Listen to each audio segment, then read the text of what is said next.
మనిషిలాగా ఉన్నా తోడేళ్ళు. యేసుప్రభు అన్నాడా లేదా? తోడేళ్ళు ఉన్నాయి జాగ్రత్త.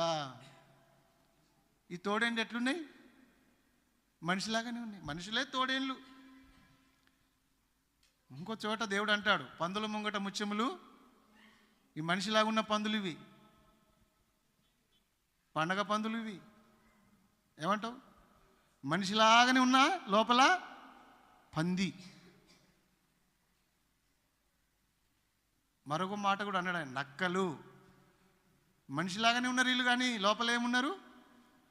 నక్క జిత్తులు నా దగ్గర ఉండగా తప్పించుకొని పాయే తాంబేల్ బుర్రా. నక్క జిత్తులోలు వీళ్ళు. అరే, యుక్తి ఉంటే మంచిదే కానీ కుయుక్తి ఉండొద్దయ్యా. అన్నీ ప్రభు పాదాల దగ్గర సమర్పించేసేయండి. దేవుడు ఎవరిని అన్నాడు నక్క జిత్తులున్నాడు అని?